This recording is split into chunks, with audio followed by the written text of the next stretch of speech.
Welcome back to Nasdaq Trade Talks. I'm your host, Jill Malandrino, global markets reporter at Nasdaq. Joining me at Market Site in Times Square, we have Dr. Sharon Hayes. She's a cardiologist with the Mayo Clinic, here to give us some tips for February's Heart Health Month, and of course, one day right in front of Valentine's Day. Dr. Hayes, thank you so much for joining us at Market Site. I mean, doing incredible work at the Mayo Clinic. Tell us a bit more about your practice. So my practice is largely a preventive cardiology practice, focusing a lot on women, but I see men in my practice, and I work in a group of 140 cardiologists who are doing all sorts of things. So it's a great place to be and learn and have all cardiovascular issues taken care of. So cardiovascular disease, it's the #1 killer of both men and women. Yes.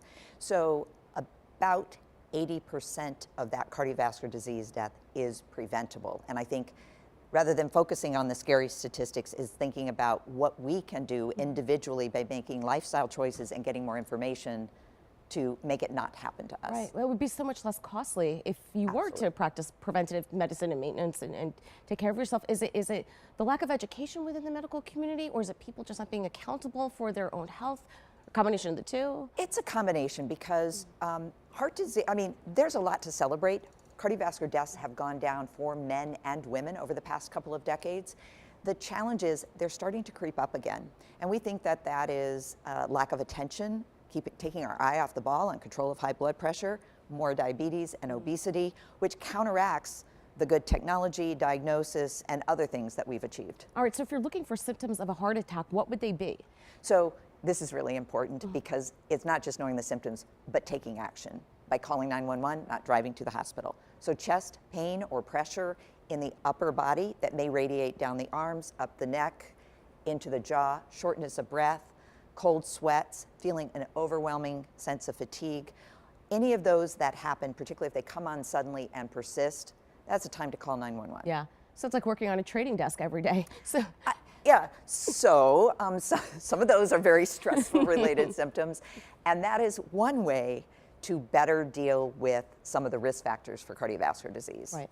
So what about some of the latest technology that you're incorporating into the practice of cardiology? So I think there's some, so obviously wearables, which are now giving us and our patients real-time data, some of which is a bit faulty, I'll say, that we're all being challenged with. So we can now look at an arrhythmia that was recorded by an iPhone or a watch, and then look at it in the office or have it sent to us.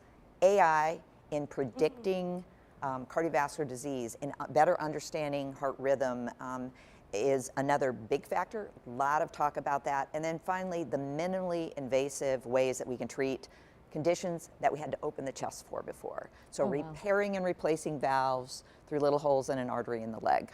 That's unbelievable. So this is a great excuse for exercise so that you can monitor with all of your wearables. I mean, I think people underestimate just how much exercise does for the body. So exercise, it's the single best recommendation, except for quitting smoking. If you're a smoker already, you quit that. And then people ask, what's the next best thing? Exercise. So what does it do? It lowers stress and improves mood, as well in some small studies as taking an antidepressant. Right.